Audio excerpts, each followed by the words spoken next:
ये कहानी है भारत और ऑस्ट्रेलिया के बीच खेले जा रहे उस मैच की, जब भारतीय टीम कंगारुओं के जवाबी कार्रवाई में पूरी तरह से लड़खड़ा चुकी थी, क्योंकि उस मैच में ना तो सचिन का बल्ला चला था और ना ही दादा की दादागिरी दिखी थी। यहाँ तक कि तब टीम इंडिया में नए नवेले आए धोनी भी महज 5 रन बनाकर आउट हो चुके थे। तब टीम इंडिया के लिए हालत ये हो गया था कि खुद भारतीय फैंस ने भी इस मैच में अपनी हार को कबूल कर लिया था और ऑस्ट्रेलिया वाले तो मैच खत्म होने से पहले ही अपनी जीत को तय मानकर नाचने गाने और खुशियां मनाने लगे थे। लेकिन फिर टीम इंडिया के टैलेंटर बल्लेबाजों ने दिखाया था अपना रौद्र रूप, जिनके सामने ना तो ब्रेटली की रफ्तार कुछ काम आई थी और ना ही पॉन्टिंग का रचा हुआ षड्यंत्र। भारत और ऑस्ट्रेलिया के बीच 7 वनडे मैचों की सीरीज का ये 7वां और आखिरी मैच मुंबई के वानखेड़े स्टेडियम में खेला जा रहा था, जहां महेंद्र सिंह धोनी को पहली बार ऑस्ट्रेलिया के खिलाफ कप्तानी करने का जिम्मा दिया गया था। वानखेड़े का स्टेडियम अपनी क्षमता से खचाखच भर चुका था और फिर दोनों टीम के कप्तान टॉस के लिए बीच मैदान पर आते हैं, जहां टॉस में सिक्का कंगारुओं के पक्ष में गिरता है और पॉन्टिंग ने वानखेड़े के छोटे बाउंड्री को देखते हुए पहले बल्लेबाजी करने का फैसला किया। लेकिन पॉन्टिंग को इस फैसले पे पछतावा होना तब शुरू होता है जब ऑस्ट्रेलिया की पारी की शुरुआत करने आए माइकल क्लार्क बिना खाता खोले ही पवेलियन वापस लौट जाते हैं। हालांकि यहाँ से फिर एडम गिलक्रिस्ट और रिकी पॉन्टिंग के बीच एक अर्धशतकीय साझेदारी जरूर होती है, लेकिन फिर उनका सामना होता है मुरली कार्तिक से, जो आज कंगारुओं के लिए सबसे बड़े काल बनकर के खड़े थे। मुरली कार्तिक ने 10 ओवर की गेंदबाजी में मात्र 27 रन देकर 6 कंगारू बल्लेबाजों को अपना शिकार बना लिया था, जिसके दम पर भारतीय टीम ने ऑस्ट्रेलिया की पूरी पारी को महज 193 रनों पर ही समेट दिया था। अब वानखेड़े जैसे छोटे मैदान पर 194 रन बनाना वैसे तो ये मुश्किल का काम नहीं था, पर यहाँ से आगे जो कुछ भी होने वाला था उसने दर्शकों को दांतों तले उंगलियां चबाने पे मजबूर कर दिया था। टीम इंडिया की जवाबी कार्रवाई शुरू होती है, जहां सौरभ गांगुली के साथ सचिन तेंदुलकर भारतीय पारी की शुरुआत करने मैदान पर आते हैं, जहां अपने रफ्तार के घमंड में चूर ब्रेटली 150 की स्पीड से पहली गेंद से ही आग उगलना शुरू कर दिया था और टीम इंडिया की शुरुआत भी बेहद निराशाजनक रही, क्योंकि 7 गेंदों का सामना करने के बाद गांगुली बिना खाता खोले ही पवेलियन वापस लौट जाते हैं और पूरे भारतीय खेमे में अब सन्नाटा भी पसर जाता है। वहीं गांगुली को आउट करके कंगारू खुशी से झूम उठे थे। अभी भारतीय टीम इस मुश्किल से निकलने का प्रयास कर ही रही थी कि तभी टीम इंडिया को झटके पे एक और झटका लग जाता है,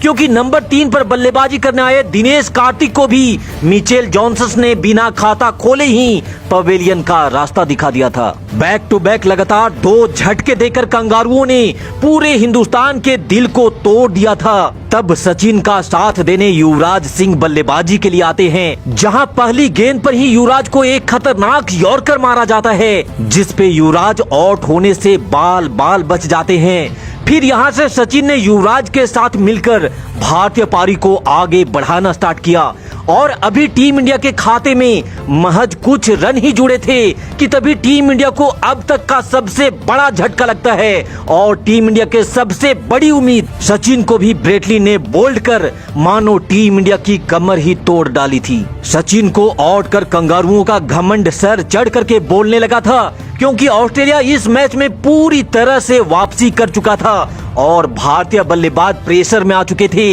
तब भारतीय फैंस को भरोसा था कि यहाँ से युवराज और रॉबिन उथप्पा भारतीय पारी को संभालकर एक पार्टनरशिप जरूर लगाएंगे, लेकिन भारतीय फैंस का ये भरोसा भी जल्द ही टूटकर चकनाचूर हो जाता है, क्योंकि युवराज सिंह भी मात्र 15 रनों की एक छोटी सी पारी खेल कंगारू गेंदबाजों के शिकार हो जाते हैं। तब भारत के लिए जीत की आखिरी उम्मीद बनकर कप्तान महेंद्र सिंह धोनी मैदान पर बल्लेबाजी के लिए आते हैं, पर धोनी भी बस आए और गए। टीम इंडिया का कप्तान भी महज 5 रनों की पारी खेल आउट हो चुका था और फिर उसके अगले ओवर में ही इरफान पठान भी बिना कोई रन बनाए ही पवेलियन की राह पकड़ लेते हैं और इरफान पठान के इस विकेट के साथ ही अब हर एक भारतीय फैंस ने इस मैच में अपनी हार को कबूल भी कर लिया था, क्योंकि महज 64 रनों के स्कोर पर टीम इंडिया ने अपने 6 विकेट गंवा दिए थे और अब बल्लेबाजी के नाम पर सिर्फ रॉबिन उथप्पा ही एक बल्लेबाज के रूप में बचे थे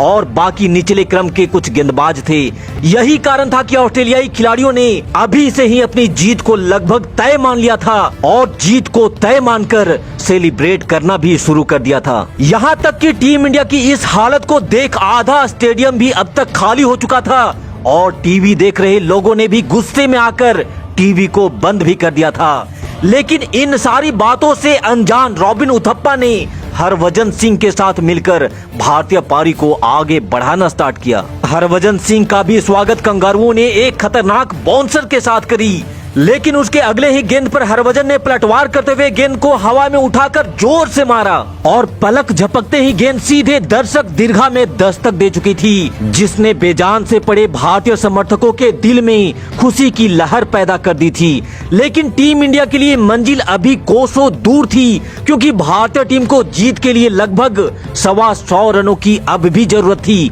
फिर दूसरी छोर से रॉबिन उथप्पा ने भी एक खूबसूरत चौका जड़ करके ये ऐलान कर दिया था कि हम आखिरी ओवर तक इस मैच में लड़ाई करेंगे और इसी जज्बे के साथ उथप्पा ने ब्रेटली को क्लच में लेते हुए डाउन द ग्राउंड एक खूबसूरत शॉट लगाया और गेंद उड़ते हुए मैक्सिमम के लिए जा पहुंची। हालांकि एक पल के लिए लोगों की सांसें तब रुक जाती है जब हरभजन सिंह रन आउट होते होते बाल बाल बच जाते हैं, लेकिन फिर हरभजन सिंह ने अगली गेंद को सीमा रेखा के बाहर भेज उन रुकी हुई सांसों के जान में जान ला दी थी। वहीं दूसरी छोर से रॉबिन उथप्पा ने भी एक खूबसूरत चौका लगा करके 4 रन अपने खाते में और जोड़ लिए थे और फिर बैक टू बैक ये दूसरा चौका ठोक रॉबिन उथप्पा ने पॉन्टिंग के माथे पर पसीना लाना भी शुरू कर दिया था। उथप्पा की इस पारी ने टीम इंडिया के जीत की उम्मीदों को फिर से जिंदा कर दिया था, लेकिन ये उम्मीद एक बार फिर से तब टूट जाती है जब रॉबिन उथप्पा को LBW आउट करार दे दिया जाता है।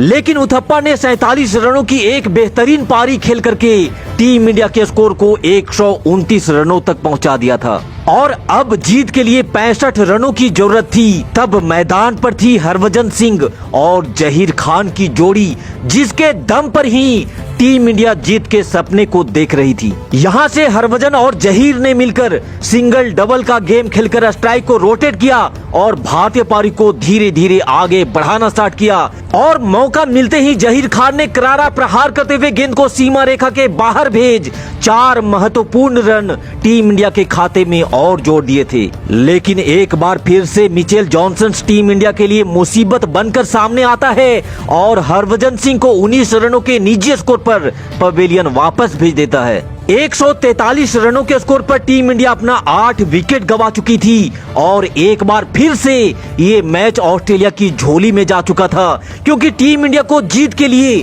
अब 51 रनों की जरूरत थी और जहीर खान और मुरली कार्तिक भारत को ये मैच जिता देंगे, ऐसा तो किसी ने सपने में भी नहीं सोचा होगा। मुरली कार्तिक ने तो गेंदबाजी में 6 विकेट लेकर तहलका मचा दिया था, लेकिन अब मुरली कार्तिक के बल्लेबाजी की अग्नि परीक्षा होने वाली थी, जहां मुरली कार्तिक ने एक खूबसूरत चौका जड़ 4 रनों से अपना खाता खोलते हुए ये ऐलान कर दिया था कि हम इस अग्नि परीक्षा के लिए पूरी तरह से तैयार हैं। और फिर मुरली कार्तिक के साथ जहीर खान ने कंगारुओं पे ऐसा धावा बोला कि चाहे ब्रेटली हो या मिचेल जॉनसन, इनके सामने हर एक गेंदबाज चारों खाने चित नजर आने लगा और इन दोनों बल्लेबाजों ने कंगारुओं पे काउंटर अटैक कर बाउंड्री की झड़ी लगाना स्टार्ट कर दी थी। कंगारू कप्तान रिकी पॉन्टिंग ने इस जोड़ी को तोड़ने के लिए अपने जीवन का सारा एक्सपीरियंस झोंक दिया, लेकिन मुरली कार्तिक और जहीर खान की इस जोड़ी को कोई रोक नहीं सका।